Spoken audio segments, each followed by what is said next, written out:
Assalamualaikum warahmatullahi wabarakatuh. Halo warga kota, jumpa lagi dengan saya Fahrul di obrolan kota kita. Jangan asal ngobrol, yuk ngobrol berfaedah. Nah, kali ini masih dalam suasana bulan Ramadan. Kita kedatangan tamu spesial yang akan bicara banyak hal tentang isu yang lagi berkembang di masyarakat tentang sertifikasi halal untuk pedagang kaki lima dan UMKM. Nah, hadir bersama saya Dr. M. Agus Wibowo. Ya. Assalamualaikum Pak. Waalaikumsalam warahmatullahi wabarakatuh. Gimana kabarnya Pak Agus? Alhamdulillah sehat. Sehat. Kayaknya sama juga ya Bang. Di suasana puasa. Tapi alhamdulillah hujan ya kemarin. Ya. Panas sekali Pontianak ya. Kemarin malam pun juga kita malam gerah sekali. Gerah sekali hujan kan. Biasa kalau Pontianak kalau udah hujan mulai hujan mulai terus dingin ya. Dingin. Oke warga kota. Nah Pak Agus ini adalah direktur dari LP POM MUI Kalbar ya Pak ya. Ya. Nah jadi kita akan mengulik banyak hal tentang ya mungkin ada warga kota atau rekan-rekan yang bingung nih karena hari ini menjalani profesi sebagai pedagang kaki lima dan UMKM mendengar edaran ya, himbauan dari pemerintah tentang wah ini wajib sertifikasi halal. Sertifikasi halal. Nah, karena kemarin waktu kita ngundang Pak Sani, itu sempat juga Pak Sani menyampaikan ini bakal akan ada nih sertifikasi halal di bulan November katanya. Oh iya Pak, ada ya nanti. Oke. Nah, makanya kemarin kita coba udahlah kita undang lagi nih MUI kayaknya perlu ngobrol lebih jelas supaya kawan-kawan warga kota dapat informasi tentang gimana sih sertifikasi halal itu yang dimaksud oleh pemerintah. Nah mungkin Pak Agus bisa menyampaikan pengantar lah terkait dengan apa sih sebenarnya edaran ini dan kemudian untuk siapa dan apa yang akan dilakukan oleh kawan-kawan dan bagaimana prosesnya gitu. Dan apa itu sertifikasi halal sebenarnya Pak? Iya. Silakan. Baik, terima kasih Bang Fahrul. Kayaknya yang manggil Bang Fahrul jadi lebih enak gitu. Lebih akrab. Betulnya mau dipanggil Bang juga. Ya, jadi gini Bang Fahrul. Sertifikasi halal itu adalah merupakan kebutuhan sekarang gitu ya. Jadi kebutuhan. Kenapa? Karena memang sekarang di dunia perdagangan itu halal itu sudah menjadi keperluan masyarakat gitu ya. Tidak hanya masyarakat Islam tetapi juga masyarakat secara keseluruhan. Ya memang dimulainya dari masyarakat Islam memang. Kenapa kok sertifikasi halal itu penting? Karena memang kebutuhan masyarakat yang sekitar peringkatnya itu adalah kedua masyarakat Muslim sedunia itu ekonominya sekarang menanjak.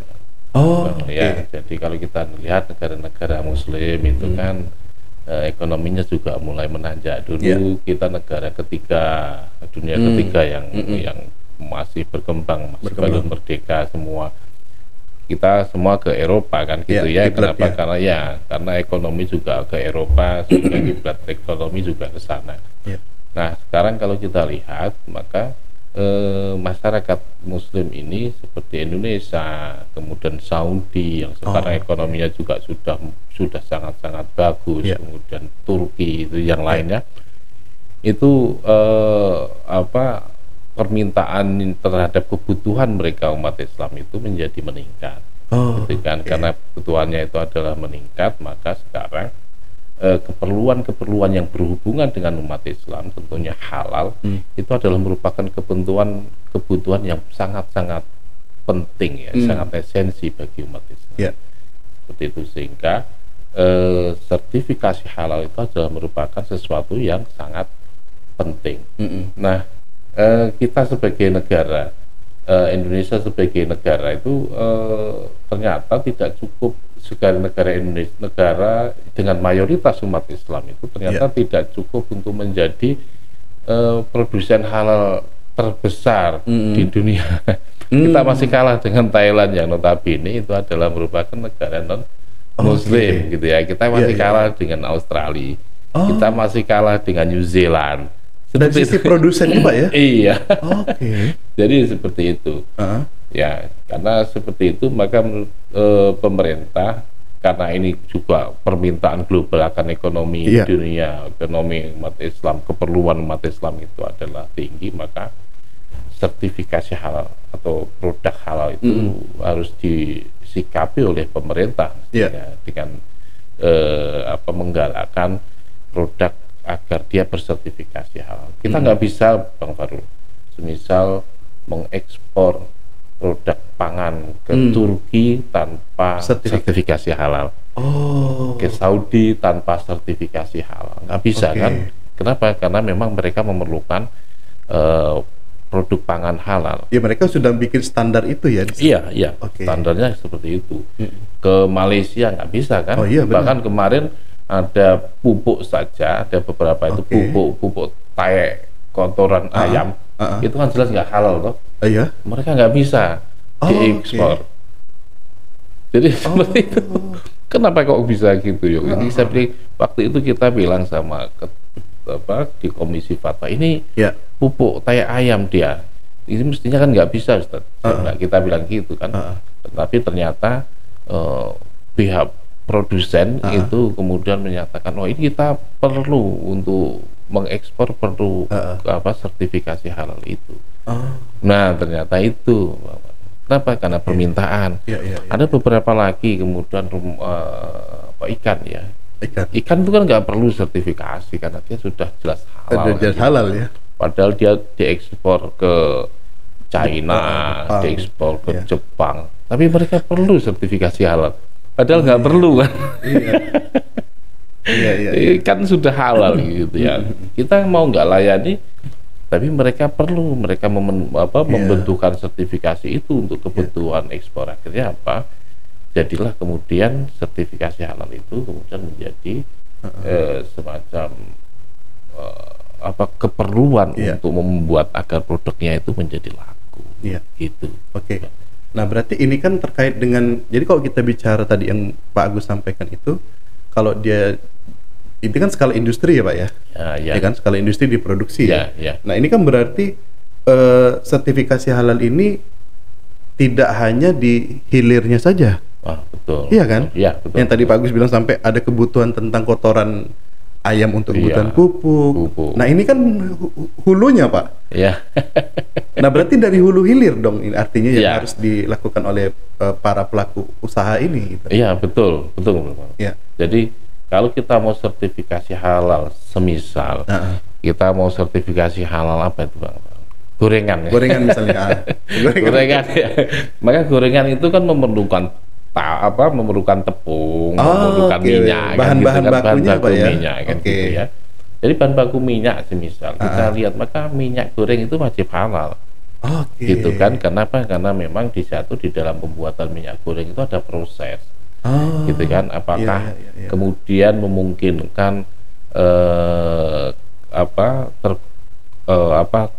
dia terkontaminasi dengan barang yang haram. Biasanya kan kalau kita minyak goreng itu wajib fortifikasi, diperkaya. Diperkaya dengan vitamin A, gitu. Benar. Kenapa? Ya agar meningkat kualitasnya sesuai dengan SNI. Nah, ketika vitamin A-nya kemudian dia tidak memenuhi standar kehalalan, maka kan jadinya haram. Gitu kan? Atau kan karena biasanya vitamin A itu di coating atau pakai apa coatingnya karena vitamin kan kalau tidak dilindungi, tidak di coating kan dia rusak dia terkena cahaya dan yang lain kan gitu kan. Nah agar dia bisa bertahan ya dia harus dilindungi, di coating dan kapsulasi ya kan, jadi seperti itu. Nah bisa juga karena kemudian minyak itu karena di dalam prosesnya peralatan itu memerlukan misal pelumas dan yang lainnya. Nah pertanyaannya apakah pelumasnya itu kemudian yang mengkontaminasi di dalam proses itu kan ada persentuhan itu pelumasnya apakah menggunakan pelumas yang halal atau tidak, kan gitu Bang. Iya. Atau bisa juga ketika dia dalam tes untuk apakah ini kebersihan ketika sudah selesai produksi ini kan di cleaning itu. Nah, ketika dia membersihkan kemudian mencek bahwa itu memang sudah bersih, apakah dia di dalam proses pencekan itu dengan menggunakan bahan dari babi atau tidak. Padahal untuk lihat Jadi untuk apa?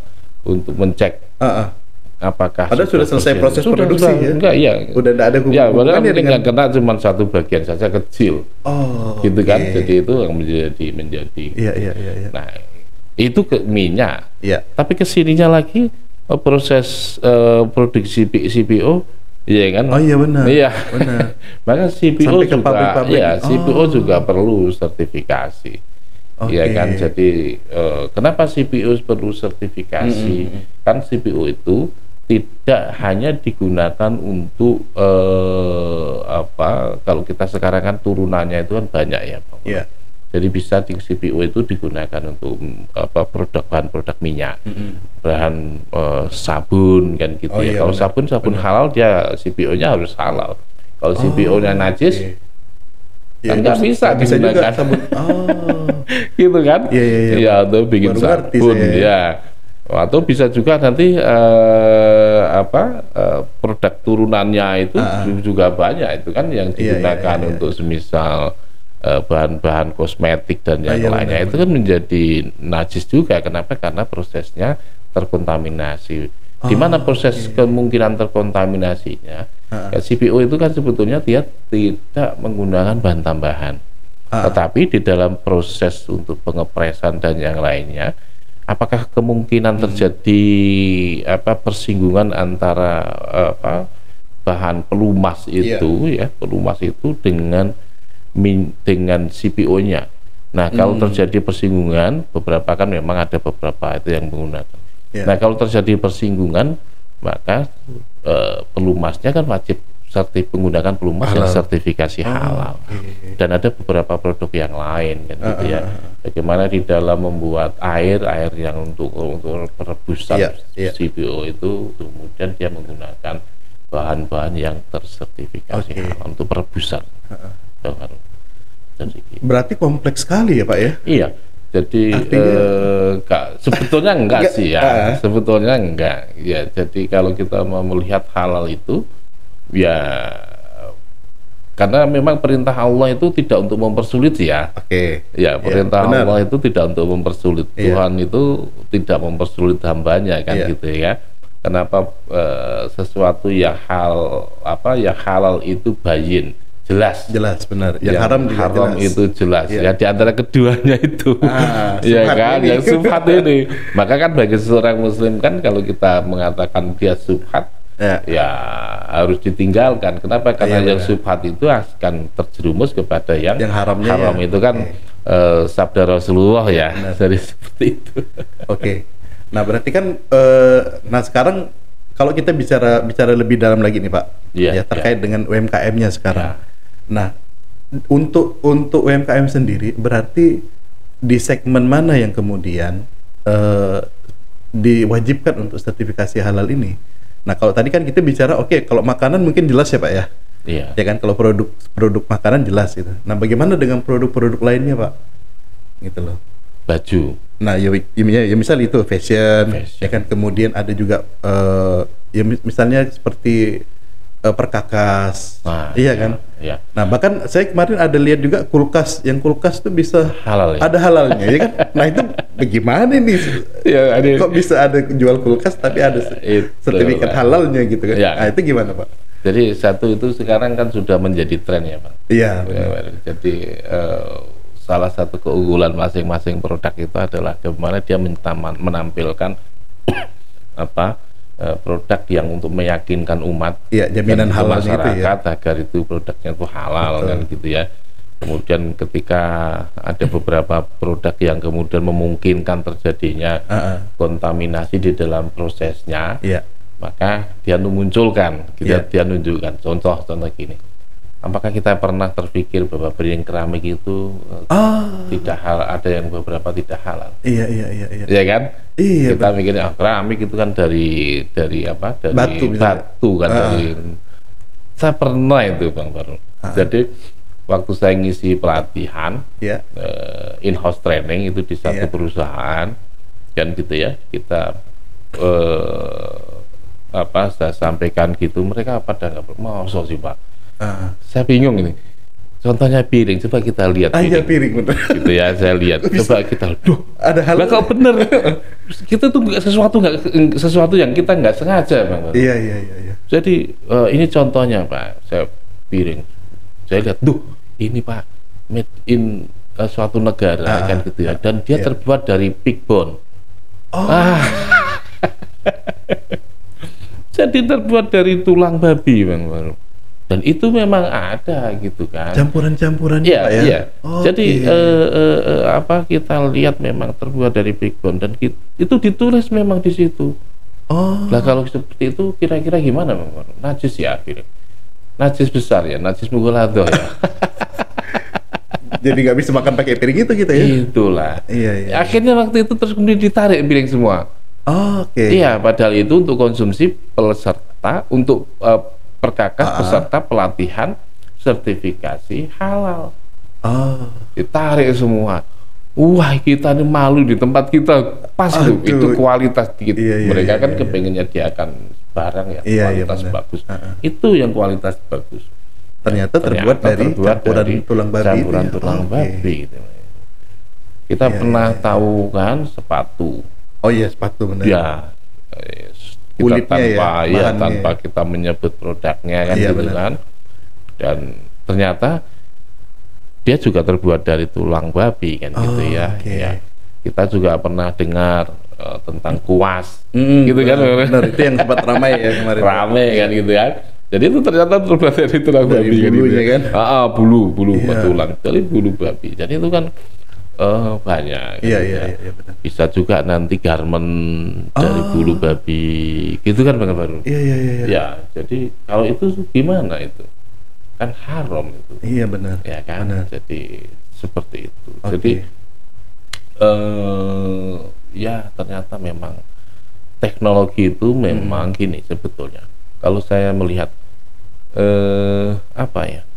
Kalau kita di dunia industri kan memang tidak boleh ada limbah, harusnya. Kenapa? Karena ketika ada limbah, maka perusahaan itu malah rugi. Kenapa? Karena limbah itu akan membuat perusahaan itu mengeluarkan cost. Biaya untuk pengelolaan untuk pengelolaan limbah. Bagaimana dia dikelola dengan baik. Belum nanti efek lingkungan. Kalau bisa limbah itu dimanfaatkan semua. Jadi dari produk, jadi tidak ada limbah, artinya semua jadi produk. Jadi produk lagi. Nah kan gitu kan, ya sama lah seperti seseorang ketika dinyatakan bahwa babi itu adalah sesuatu yang haram kan gitu kan. Maka bagaimana semuanya tidak terjadi, tidak jadi limbah. Ada tulang ya tulang dipakai, gitu kan. Ya dipakai buat apa ya? Ya bisa buat mainan, bisa buat itu. Kan kalau kita kemudian dibikin yang katanya di video kan ya YouTube itu dibikin apa itu untuk cat benar-benar bukan cat apa tapi untuk tasbih benar. Butiran-butiran itu butiran ya walam ya benar atau tidak itu ya kadang-kadang sekali. Tapi kalau memang itu benar itu kan kemudian menjadi najis gitu kan. Jadi kita doa kalau doa kontradiktif sekali ya yang najis besar kan gitu ya itu kan menjadi nggak boleh gitu kan. Jadi seperti itu. Jadi berarti ini berarti clear jelas ya Pak ya. Artinya kebijakan pemerintah ini berlaku untuk seluruh segmen ya. UMKM harusnya seperti itu kan? Karena memang Undang-Undang JPH 2014 itu ya 30 tahun 2014 itu memang mengamanahkan diberlakukannya kewajiban bersertifikasi halal. Kapan itu? Berarti 10 tahun sesudah ditetapkannya. Oktober 2014 maka diberlakukan pada Oktober 2024. Ini kurang berapa bulan? Iya benar. Ini bulan Maret, April, Mei, Juni, Juli, September, Oktober, kurang lebih 7 bulan. 14 Oktober 2024. Itu maksudnya itu apakah batas akhir untuk kawan-kawan pelaku UMKM ini kemudian mengurus sertifikasi halal? Artinya mulai pengurusannya ya Pak ya? Atau misalnya itu adalah batas akhir semuanya harus sudah bersertifikasi halal? Harusnya ketika ditetapkan seperti itu, yang berhubungan dengan pangan dan produk olahan pangan itu, itu 2024 sudah punya Oktober sertifikat halal semua. Sertifikasi halal. Berarti kan kawan-kawan sudah harus mulai mengurusnya dari sekarang dong, Pak? Iya, harusnya. Jadi harusnya per 14 Oktober 2024 itu harus, kalau berdasarkan dari teks. Iya, teks peraturannya ya. Kan gitu ya. Benar. Tapi pelaksanaannya seperti apa ya itu pemerintah. Iya kan kita ini bukan pemerintah kan. Iya benar. Karena pelaku masyarakat biasa ya. Iya. Ya karena kan kalau saya lihat pelaku UMKM ini kan banyak sekali ya Pak ya, hampir 2 juta lebih ya. Ya banyak. Iya kan, banyak sekali gitu loh. Nah apalagi di Kota Pontianak. Nah tentu dengan kapasitas pemerintah atau misalnya pihak yang menyelenggarakan sertifikat halal ini kan tentu perlu strategi supaya ini bisa, jangan sampai semua berlomba-lomba nih numpuk ujung-ujungnya. Iya kan? Dari Sabang sampai permasalahannya banyak. Nah saya kan khawatir gini Pak, kadang-kadang nih kebiasaan kita di Indonesia, mohon maaf sebelumnya Pak. Kadang kalau misalnya ada sesuatu yang diwajibkan nih oleh pemerintah, ini muncul lagi peluang bisnis baru misalnya kan. Misalnya ada calo sertifikat halal misalnya. Nah itu kan kadang begitu Pak. Kalau udah di target waktu ya. Betul. Cepet-cepetan gitu. Memang gini. Jadi sertifikasi halal itu, wah ya ini memang jadi permasalahan. Jadi permasalahan. Calo dan yang lainnya kan? Gitu kan. Jadi karena orang kita nih ya itu memang termasuk bukan orang Indonesia nih lumayan taat sebenarnya dengan perundang-undangan, peraturan. Tricky juga mereka gitu loh. Menggunakan peluang gitu. Cuma kan kadang kalau sudah sesak-sesak begini nih, desak-desakan begini, kemudian waktunya di target. Nah ini kadang mereka cari berbagai macam cara. Nah di situ yang kadang muncul lagi peluang hal itu. Nah ini bagaimana ya kan? Mengantisipasi hal-hal kayak gini gitu loh. Jadi memang dari jadi sebetulnya saya sampaikan. Jadi sertifikasi halal yang menurut Undang-Undang JPH yang sudah masuk jaminan produk bukan jaminan produk halal. Undang-Undang masuk di Omnibus Law kan. Omnibus Law. Baru sudah Undang-Undang jaminan produk halal itu kan sekarang juga sudah masuk di Omnibus Law. Ya yang diperbaiki lagi itu ada 2 jalur. Ya, jadi itu jalur pertama itu adalah jalur self declare, gitu ya. Yang kemudian yang kedua itu adalah jalur reguler, kan gitu ya. Jalur reguler itu kemudian menimbulkan bahwa jalur reguler itu adalah jalur yang fatwanya oleh Majelis Ulama Indonesia. Terus kemudian jalur self declare self declare pernyataan halal oleh mengatakan bahwa saya ini halal, self declare-nya menyatakan halal oleh dirinya sendiri, self declare halal oleh dirinya sendiri, gitu kan. Nah itu adalah yang melakukan fatwanya itu adalah Komite Fatwa Halal MUI. Bukan. Bukan. Ada komite sendiri. Komite Fatwa Halal di bawah Kemenak. Jadi memang ini bentuk negara sudah masuk ke dalam halal kan gitu ya. Jadi seperti itu.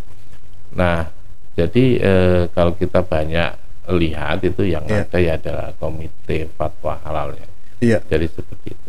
Nah, MUI sendiri sebetulnya gini, MUI sendiri itu adalah prinsipnya halal. Kita kan sebetulnya bukan ini ya, bahwa sertifikasi halal itu adalah merupakan implementasi kita di dalam mengimplementasikan peraturan dari Tuhan kan gitu ya. Jadi peraturan Allah bahwa sesuatu yang halal itu harus bersumber dari sana aturannya kan gitu ya. Maka mestinya halal itu kita harus mencari barokahnya, gitu kan ya. Ketika kita dapat berkahnya, kita lakukan dengan betul, sertifikasi itu kita lakukan dengan betul, kemudian teliti tanpa kemudian mempersulit kan gitu ya, tidak ada unsur mempersulit, karena memang selama ini kita tidak ada unsur mempersulit kan gitu ya, maka kita akan dapat berkah. Ya, nah jangan orientasinya adalah jumlah, ya kan? Kalau orientasinya jumlah, maka yang terjadi adalah nanti jumlah banyak, kembali lagi ke masa jahiliyah lagi. Banyak yang kita sertifikasi, tetapi ternyata kualitasnya, halalnya menjadi meragukan. Kan ada kasus yang kemudian kemarin itu alkohol bisa disertifikasi halal, kan gitu, dan masih banyak lagi. Nah, seperti itu jangan sampai, sehingga kepercayaan publik terhadap proses sertifikasi halal itu tetap terjaga, tidak menimbulkan keraguan bagi publik, kan gitu kan. Nah, itu ya, jadi kalau MUI anjurannya seperti itu. Jadi kalau bisa kita itu arahnya adalah bagaimana kita mencari barokah. Karena begitu kita menjalankan sesuai dengan kaidah aturan agama yang betul, maka insya Allah berkah itu akan muncul, kan gitu ya. Orang akan berbondong-bondong kan gitu ya, berbondong-bondong untuk melakukan sertifikasi halal dalam rangka apa? Untuk mencari berkahnya, kan gitu kan? Iya benar. Ya gitu. Nah, sekarang ketika kita ini harus jumlahnya sekian banyak, harus yang jadi adalah itu tadi, Bang Farouk. Calo. Nah, itu kan jadi kontradiktif lagi dengan kondisi. Kan karena seperti sertifikasi halal yang dilakukan di self declare kan itu beberapa, semisal kita lihat kan kawan-kawan itu kan, karena dia sifatnya self declare, jadi kalau saya produksi kemudian saya sampaikan bahan saya seperti ini, maka kemungkinan adalah kalau bahannya sudah betul ya betul kan gitu ya. Yang menjadi permasalahan adalah apakah kita sudah melihat fasilitasnya betul, benar. Gitu kan? Karena halal itu tidak hanya barangnya saja, kan gitu ya Bang. Satu halal itu ada halalan thayyibah, kan gitu ya, halal dan baik. Jadi tidak hanya halal saja, tetapi satu thayyib. Ya. Jadi apa yang membuat sesuatu itu halal? Ya, di dalam Al-Quran disebutkan bahwa yang halal itu, yang haram itu bukannya halal ya, yang haram itu adalah satu bangkai, gitu ya. Betul. Kemudian darah, kemudian daging babi, binatang yang disembelih tanpa menyebut nama Allah, ya kan. Kalau kemudian ditanduk itu kan tanpa menyebut nama Allah kan, ya kan. Kemudian hamar, kan. Nah, itu adalah yang haram. Ya nanti jelas kita nanti kita masuk ke hadis, ada beberapa lagi, ya kan. Nah, kemudian kan ditambah lagi bahwa sesuatu yang terkontaminasi najis, maka jatuhnya adalah mutanajis. Iya kan. Mungkin Bang Farouk kan kalau panjang lagi juga tempat kawan-kawan yang kita meragukan dia, misal di situ ada anjingnya, kan kita takut terkontaminasi najis, dijilat kan gitu kan. Nah gitu kan, sesuatu yang terkontaminasi najis maka jatuhnya adalah mutanajis. Benda yang mutanajis maka jatuhnya adalah haram. Contohnya kalau kita makan dengan piring yang dijilat anjing, kita tidak cuci secara syar'i, maka jatuhnya adalah piring itu mutanajis. Kalau kita gunakan untuk makan, maka makanan yang di atas benda yang mutanajis terkontaminasi juga, jadi hukumnya itu juga terkontaminasi, jatuhnya najis, jatuhnya haram. Haram jatuhnya, betul. Karena sesuatu yang haram itu ritsun, najis kan, ya kan gitu kan. Jadi gitu Bang. Ini saya juga baru tahu nih Pak ya. Oh gitu. Baru tahu. Maksudnya tadi terkait dengan dua jalur ini ya. Jadi ada jalur self declare sama jalur yang dari fatwa MUI ya. MUI. Nah, memang sepertinya yang tadi Bapak sampaikan 18 tenggat waktu sampai 18 Oktober 2024 itu sepertinya jalur self declare ya. Semuanya Bang Fahrul. Semuanya ya? Semuanya. Berarti masuk fatwa MUI juga? Ya ini ya yang fatwa MUI itu memang kan kalau kita fatwa MUI itu kan sebetulnya yang melalui fatwa MUI itu kan semua sama kan. Jadi harus melalui harus Oktober 2024 itu. Semua berarti dia tidak terpisah karena kemarin saya sempat bingung gitu kan pada saat dengar beritanya kok sekarang ada komite fatwa lagi gitu loh, kenapa tidak di bawah LPPOM MUI lagi, di bawah MUI sedangkan komite ini berada di bawah Kemenak. Maka kemarin sempat saya mau juga ngundang, kenapa kita nggak ngundang Kemenak gitu ya, ya kan? Nah karena dia di bawah Kemenak kan saya lihat seperti itu. Nah, tapi saya bukan itu di bawah Kemenak, Pak. Di bawah Kemenak gitu. Sempat diskusi dengan tim saya, dengan teman-teman juga. Oh sekarang berubah ya sertifikasi halal kok. Nah makanya pas dengar tadi penjelasan Pak Agus ada 2 jalur ini. Nah ini kan berarti mengklarifikasi nih maksudnya. Jadi 2 jalur itu gini, Pak. 2 jalur itu dia paralel berarti Pak. Ya. Jadi ini yang semisal Bang Fahrul punya produk. Ya ini mestinya kalau di ketentuannya itu adalah produk yang tidak riskan. Contoh makanan misalnya. Ya, contohnya adalah keripik. Usaha mikro, mikro ya. Jadi usaha mikro yang kemudian dia tidak begitu riskan kan gitu ya, keripik, kerupuk kan gitu ya. Tapi kalau kerupuk dia menggunakan gelatin nggak bisa. Kena juga ya. Kalau dia menggunakan daging nggak bisa kan gitu ya. Contohnya apa? Kerupuk kulit sapi. Itu kan benar. Itu kan perlu ketelitian gitu ya. Kenapa? Karena memang beda Bang Fahrul antara kalau di self declare itu dia pendamping ya. Pendamping itu tidak perlu sarjana yang seperti sarjana kimia, siapapun boleh. Minimal lulusan SMA kalau nggak salah itu boleh. Jadi pendamping halal. Pendamping yang kemudian mengajukan, misal Bang Fahrul kepengen mengajukan sertifikasi halal, ya saya pendampingnya, Bang Fahrul ngomong ke saya produksi saya ini namanya bahannya ini. Nanti pendamping untuk halal ya ini halal lah gitu. Sampaikan ke BPJPH, ke komite itu. BPJPH komite nanti sebut kalau nggak salah seperti itu ya. Jadi seperti itu, dan itu. Nah kalau yang yang melalui fatwa halal, fatwanya bukan fatwa di komite, tapi fatwanya di Majelis Ulama Indonesia itu biasanya mereka mendaftar lewat BPJPH, kemudian ini kan yang umum ya Pak ya, sama, yang kebanyakan kita lakukan selama ini sama, kemudian di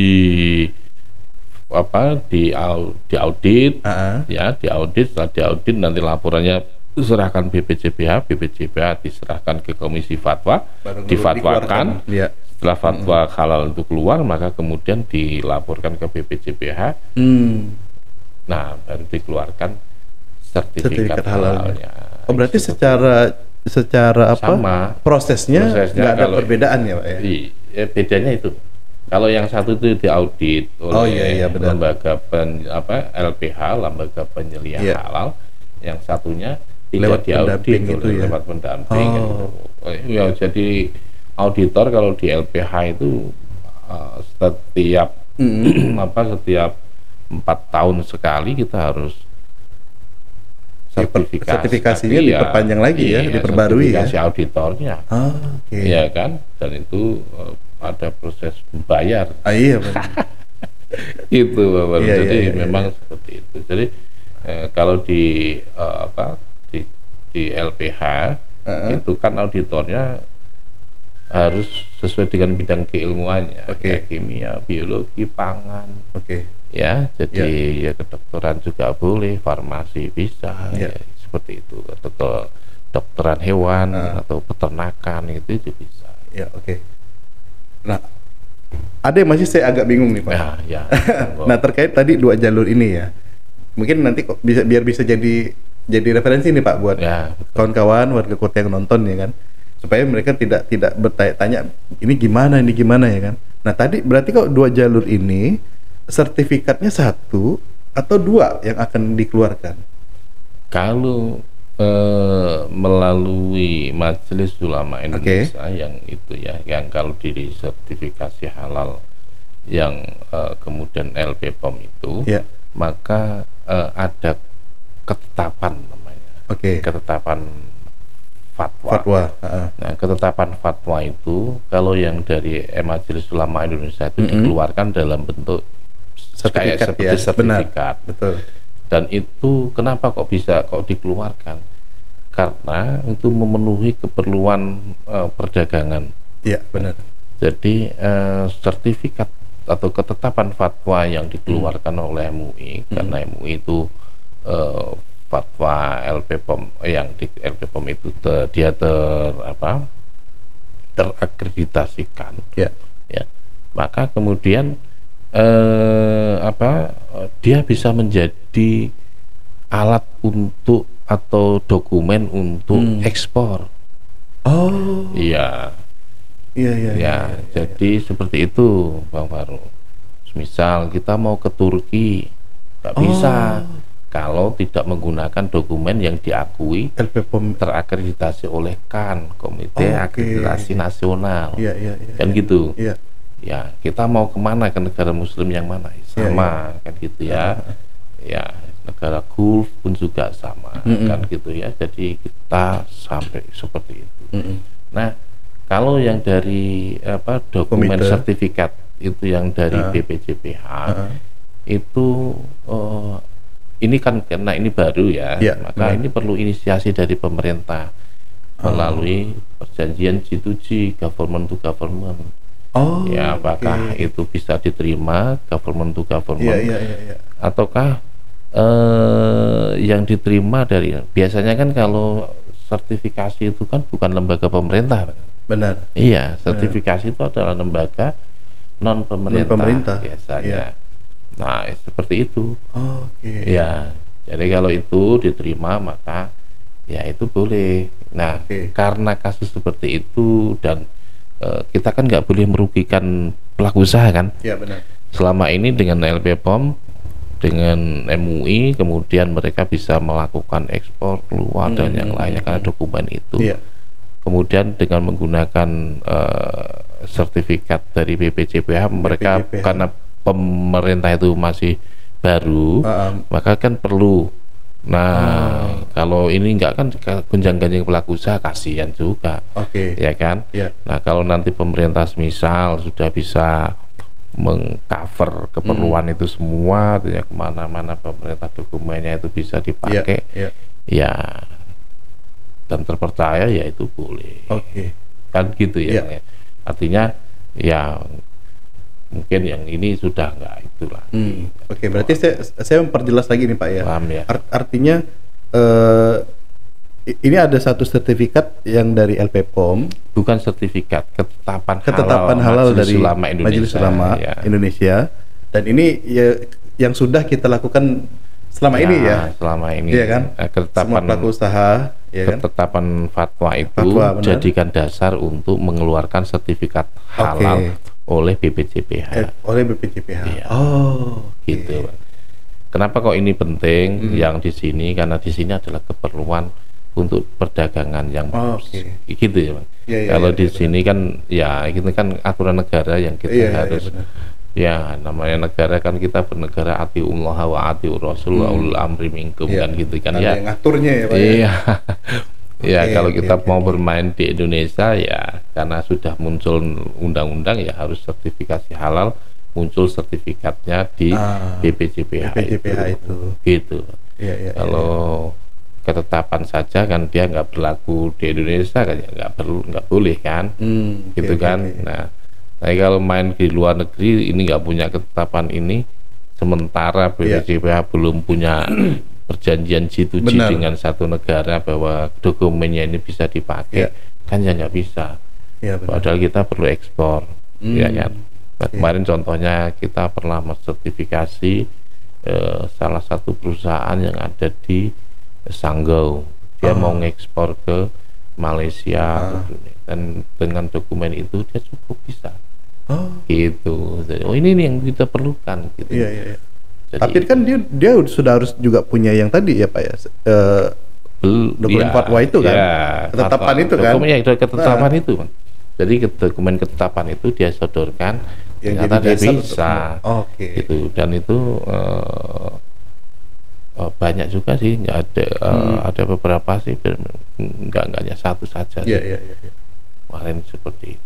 Berarti saya mungkin perlu supaya warga kota nih lebih jelas lagi ya. Siap. Artinya kan berarti tetap harus mengurus terkait dengan dokumen fatwa ini ya ke LPPOM MUI ini ya. Karena tetap harus kesini dulu nih kan. Karena kan ini kan jadi dasar BPJPH tadi itu Pak. Kan memang fatwa itu menjadi dasar untuk menerbitkan sertifikat. Gitu kan. Nah, fatwa itu istilahnya ketetapan fatwa. Ketetapan halal. Tetap harus kesini dulu kan. Kesini dulu, nah baru kemudian masuk ke yang terbaru ini terkait dengan komite BPJPH ini gitu loh. Bukan komite, Pak. Apa? BPJPH. Jadi kan tadi ada 2 jalur ya. Self declare sama reguler. Ya, kalau reguler harus melalui fatwa. Fatwa, benar. Fatwa halal. Fatwa Komisi Fatwa MUI. Kalau yang self declare tadi itu di BPJPH-nya. Tapi jangan sampai gini loh, Bang. Jangan sampai kita kemudian yang tadi itu bahwa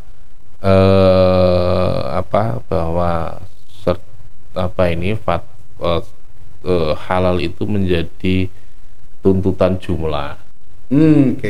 Ada targetnya target jumlah. Kita targetnya ya target halal kan. Halalnya benar. Sehingga kita dapat berkah. Seperti itu. Ya mudah-mudahan ya Mas ini supaya maklum maksudnya kalau ini udah jadi berita tadi kan kadang tadi saya bilang ramai ya Pak ya. Ramai kemudian kawan-kawan udah mulai sibuk karena kan nanti ini terkait dengan kondisi bisnis mereka Pak. Kan? Betul. Karena kalau misalnya tidak diurus ya tentu akan menurunkan omset kan akan mengganggu bisnis yang sudah selama ini mereka bangun gitu kan. Nah apalagi sekarang saya kemarin juga dengar mulai marak juga wisata halal ya kan. Betul. Nah itu kan juga akan jadi tentu pasti akan ramai. Itu jadi menarik itu Bang Farid. Pasti akan ramai gitu loh. Jadi kami harusnya di Pontianak ini sudah harus di boomkan, dimasifkan gitu ya wisata halal. Betul. Kita menggunakan satu lokasi, satu area yang kemudian kita masukkan ke sana kan gitu ya. Benar. Wisata halal kita itu sebetulnya wisata kuliner halal. Benar. Iya kan? Kita itu kuliner ya. Kuliner. Kuliner. Kalau di Pontianak itu kuliner orang datang. Bayangkan saya pernah dapat informasi dari salah satu pengusaha kuliner di Kalimantan di Pontianak itu. Orang dari Jakarta. Dibela-belain khusus gitu. Hanya tuh datang ke Pontianak untuk beli makanan apa mitiau? Enggak tahu, bukan mitiau itu. Saya nggak perlu sebutkan itu, ternyata ada seperti itu. Cuma ada di Pontianak? Enggak, dia enak katanya kalau di Pontianak itu khas enak. Jadi seperti itu. Ini kan menjadi sesuatu yang peluang ikonik kan gitu ya. Makanan Kalimantan Barat itu campuran dari berbagai macam etnis dan kemudian rasanya menjadi enak gitu kan. Sampai orang memang rata-rata sih bilang kalau udah ke Pontianak pasti makanannya gitu. Betul. Artinya itu kan menjadi menarik. Betul. Apalagi kalau misalnya sudah ada jaminan semua produk makanan di sini udah halal, tenang saja ya kan. Tenang gitu kan. Enak sekali gitu kita mau. Wisata halal itu kan gini. Wisata halal itu tidak harus semuanya makanan itu halal. Khusus yang memang untuk misalnya yang memang mengandung. Betul. Iya kan? Harus jelas gitu kan tadi itu. Betul. Haram itu jelas, bayin, haram itu jelas. Sampaikan ini haram. Memang yang samar itu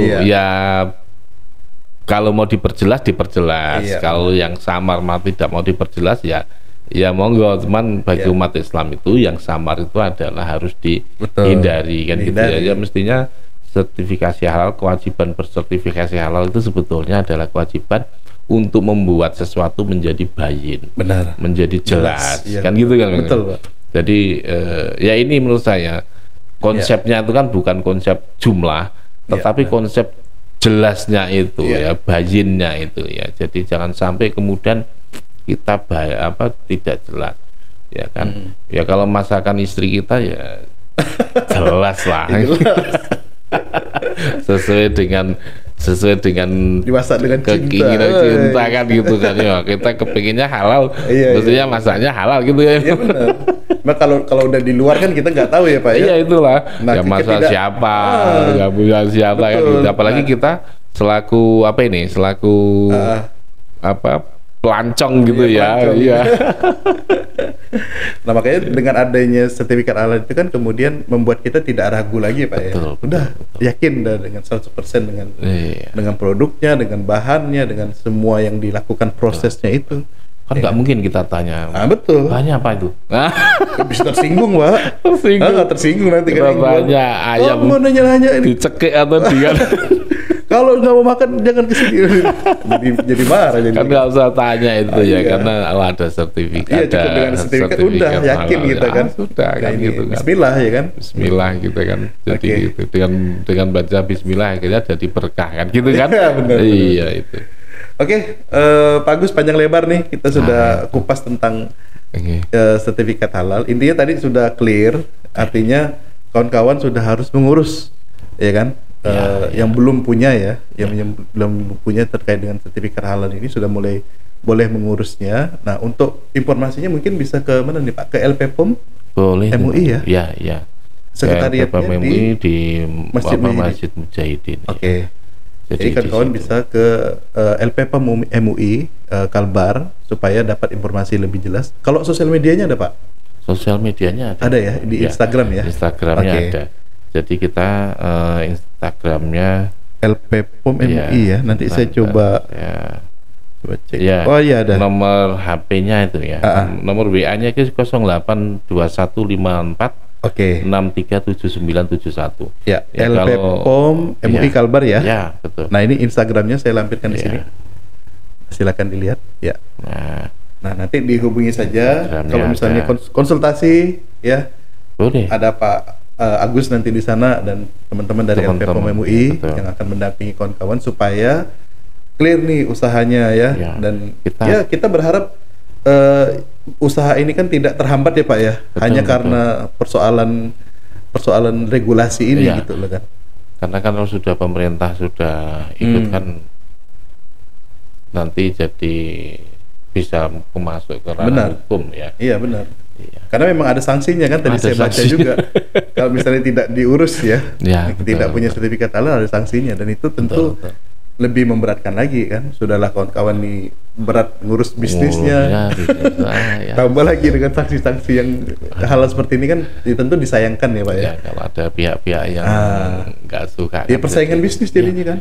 Kasusnya kan kayak seperti kasus bakso ya Pak. Oh iya benar. Orang jualan bakso sudah laku keras. Itu diisukan dan babi. Ada daging tikus. Mati. Iya benar. Ya kisah kami dengar di kayak seperti yang dulu pernah kami di Kayung Utara. Di Pontianak ada Pak. Ada kan yang sudah bahkan baksonya sudah melegenda ya. Dari kecil hanya karena satu isu daging tikus tutup Pak. Tutup. Padahal udah jalan puluhan tahun itu bisnisnya. Itulah. Kami sudah kasih tahu bahwa ya pernah ketemu juga di itu kan biar terlindungi. Wong dia juga orangnya kayaknya agamanya bagus. Iya. Tapi diisukan gitu kan jadi mosok sih orang agamanya bagus kok gitu. Kan nggak mungkin biasanya. Benar. Ya kan? Oh jadi itu juga dengan adanya sertifikat halal ini kan tidak hanya melindungi pelaku melindungi konsumen, tapi melindungi produsen juga dari serangan-serangan yang nggak tanggung jawab itu. Ya, ini tidak capek-capek klarifikasi, tinggal lihat sudah ada buktinya. Kan ada beberapa kasus yang dulu kan sering disebar WA, produk ini haram, karena mengandung daging daging babi. Benar. Tapi kan bukannya kemudian mati, tetapi malah tambah boom. Benar. Kan gitu ya. Kenapa ya? Karena dia sudah sertifikasi halal. Nggak usah ngomong neko-neko, dia jual ini sertifikasi halal. Ya gitu. Selesai. Klarifikasinya cukup itu aja. Itu aja. Nggak perlu bilang ngomong apa lain-lain lagi gitu loh. Akhirnya itu jadi kayak seperti apa itu? Kayak ya semoga enggak ya, jadi kayak seperti promosi gitu. Iya, promosi gitu loh. Ya intinya apapun itu tetap kalau bisa diurus lah ya segera kawan-kawan ya pelaku UMKM di semua segmen, terutama makanan ya, kemudian apalagi fashion dan terkait dengan semua lah ya, dan itu memang sudah harus kita pikirkan dari sekarang supaya melindungi tidak hanya konsumen tapi kawan-kawan juga sebagai produsen. Sekarang jasa pengiriman juga loh Bang. Oh gitu? Iya. Apa itu? Jasa pengiriman apa Pak yang di... Iya, jadi jasa pengiriman itu kalau kita ngirim barang, ya kan, jasa pengiriman, pelabuhan, port gitu kan, itu kan perlu sertifikasi halal. Bagaimana dia memperlakukan produk yang dikirim itu agar tidak terkontaminasi dengan produk yang haram. Gitu kan? Kuncinya adalah seperti itu, ya. Ya, kuncinya adalah seperti itu. Ya. Jadi ini kalau sudah ini sudah dikemas betul atau tidak. Berarti ini kita lihatnya adalah proses pengemasan juga. Ya kan? Jadi kalau pengemasannya bagus, itu kan gitu ya. Jangan tidak tersentuh kan gitu ya pengirimannya. Karena kalau dia pengemasannya amburadul, memungkinkan semisal pengiriman yang satu mengandung minyak goreng, babi, dia ternyata merembes. Nah ini kan mengkontaminasi yang halal gitu kan. Ya sehingga makanya sekarang sudah mulai muncul sertifikasi jasa pengiriman. Ya jadi perusahaan-perusahaan yang memang dia memerlukan sertifikasi halal sekarang mewajibkan jasa pengiriman itu juga yang di bawah dia wajib halal. Walaupun sebelumnya sudah dia berlakukan. Sebelumnya sudah diberlakukan agar jasa pengiriman itu tidak mengirim barang lain selain produk dia, tidak ini, tidak itu, gitu Pak. Bang Farno.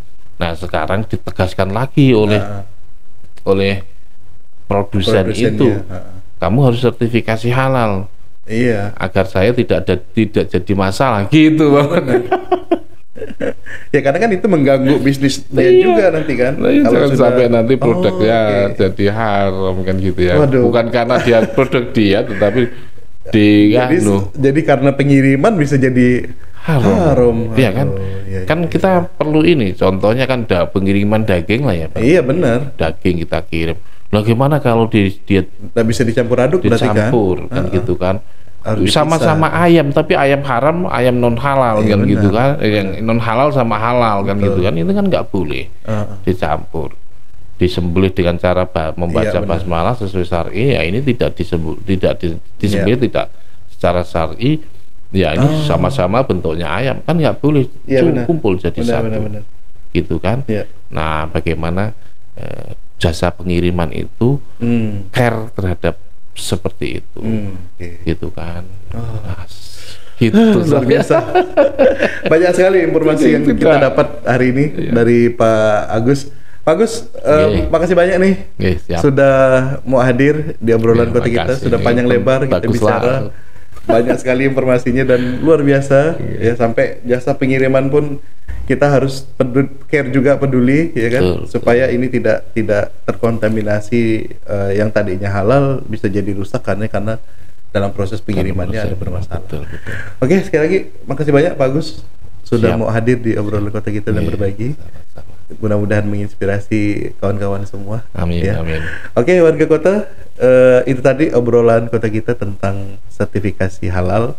Semoga memberikan informasi dan mudah-mudahan warga kota yang hari ini menjalani profesi sebagai pelaku UMKM segera nih mengurus sampai deadline waktunya ada 17 Oktober 2024. Silakan konsultasi ke LPP MUI Kalbar yang tadi sudah saya share informasinya di Instagram, akun IG, silakan hubungi saja. Insya Allah teman-teman dari MUI LPP MUI Kalbar siap membantu ya proses untuk sertifikasi halal ini. Siap. Baik, itu aja obrolan kota kita kali ini. Fahrul pamit, kita ketemu lagi di obrolan kota kita berikutnya. Assalamualaikum warahmatullahi wabarakatuh. Dadah. Waalaikumsalam warahmatullahi wabarakatuh.